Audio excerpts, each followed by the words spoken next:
A mi esposo le detectaron cáncer colorectal con metástasis en hígado, pulmón y a los 8 meses una lesión en la pelvis. ¿Qué conflicto tiene que solucionar? Bueno, para que a tu esposo le haya salido un cáncer de colon, sí o sí tuvo que haber vivido un evento, una situación, un conflicto biológico. ¿Qué es un conflicto biológico? Cuando una necesidad biológica no se puede satisfacer, ¿sí? Es un shock que la persona vive de forma inesperada, de forma dramática, en aislamiento, que no le encuentra una solución satisfactoria en ese momento.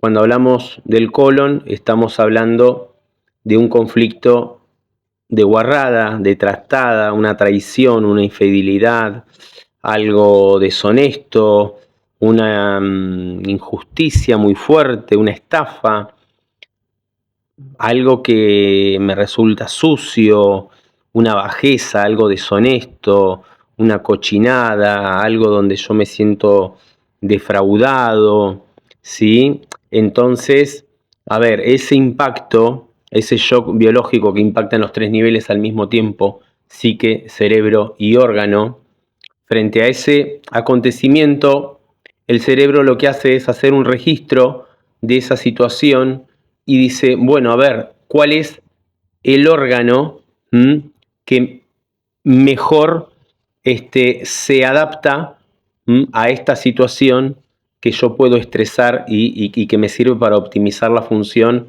y poder digerir ese bocado indigesto que acabo de vivir? Y en este caso es el colon, ¿sí? Porque el colon es un tejido que sirve, es un órgano que sirve para deshacernos de lo que ya no es, de lo que ya no tiene nutrientes, ¿sí? De lo que ya no sirve en mi cuerpo, sirve para deshacerse del bocado, ¿está?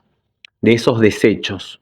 Entonces, cuando vivimos una situación de ese tipo, en fase activa, en fase de estrés, en fase simpaticotónica, cuando yo estoy metido en el conflicto biológico, la situación de estrés, lo que hace es crecer, hay una actividad celular, porque, a ver, el colon es un tejido que deriva del endodermo, está controlado por el tronco encefálico, y en fase activa crece, porque son células de carácter glandular, de carácter secretor, con el sentido biológico de secretar más moco y poder deshacerme con mayor facilidad de esa traición, de esa guarrada que acabo de experimentar, ¿sí? Por lo tanto, hay un crecimiento en esa fase activa y mientras yo no resuelva ese conflicto va a seguir creciendo ese tumor en forma de coliflor que tiene esa funcionalidad, ¿sí?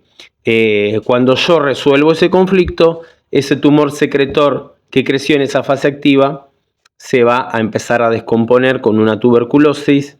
Vamos a empezar a experimentar inflamación, dolor, estreñimiento, sangrados en las heces, ¿sí?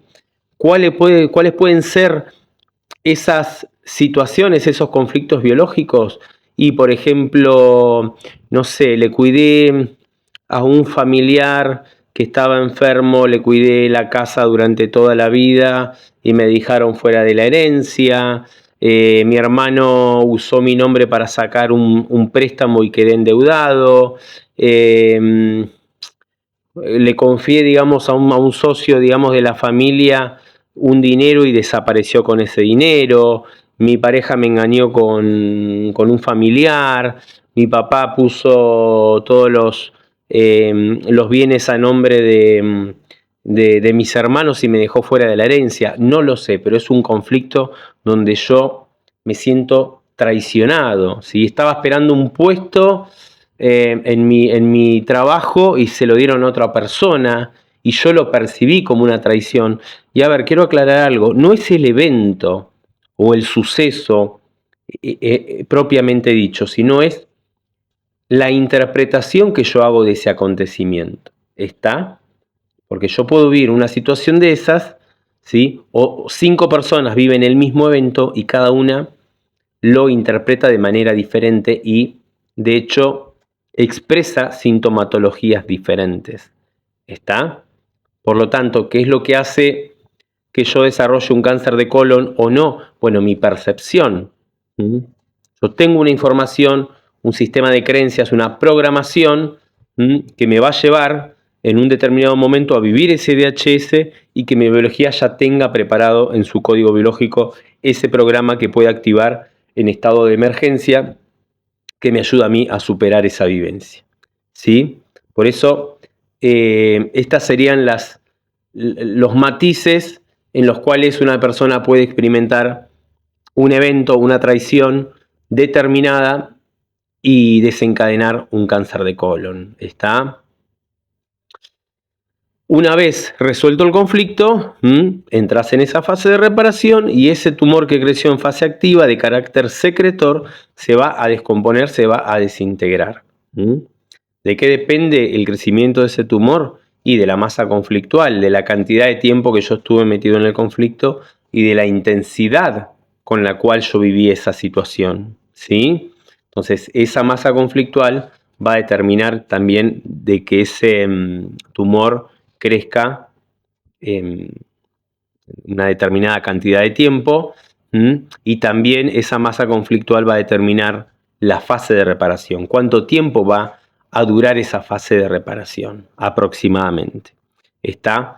Después vos me comentabas sobre la metástasis en el hígado y en el pulmón. Muchas veces lo que sucede es que frente a un cáncer de colon, el médico nos mete una dieta muy estricta, por no decir ridícula, y a partir de ahí nos sacan todos los carbohidratos, todos los azúcares, y quedamos comiendo o alimentándonos con muy poquito, y nuestro hígado, que es el órgano que se encarga de gestionar la energía y de acumular, reservar la energía en forma de glucógeno,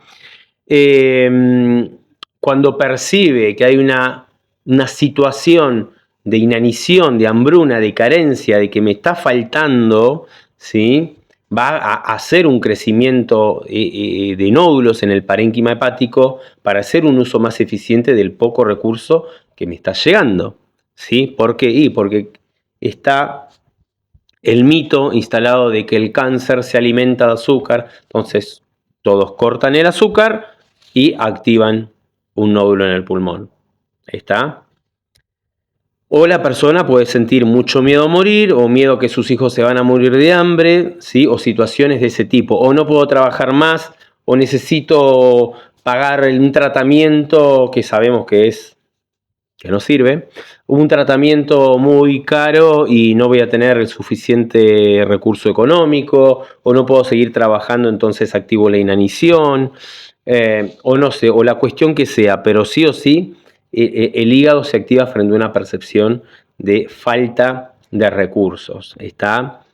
Entonces, frente a esa situación empieza a crecer el hígado. Y por otro lado, cuando yo recibo el diagnóstico de cáncer de colon o el cáncer de cualquier tipo, muchas veces también activo un miedo a morir, ¿sí? Porque no todos los profesionales de la salud, pero en muchas situaciones se lo dicen al paciente de una manera muy lapidaria, muy terrorista, y la persona se muere de miedo porque le dicen lo que tenés es grave, es maligno, es agresivo, te queda tanto tiempo, entonces la persona automáticamente activa un miedo desesperado a morir, ¿sí?, un terror a morir, le va a faltar el aire, entonces frente a una percepción de miedo a morir se van a activar los nódulos en el pulmón, vamos a aumentar la función del pulmón con esos nódulos porque la percepción es de que me va a faltar la bocanada de oxígeno y tengo que atrapar más oxígeno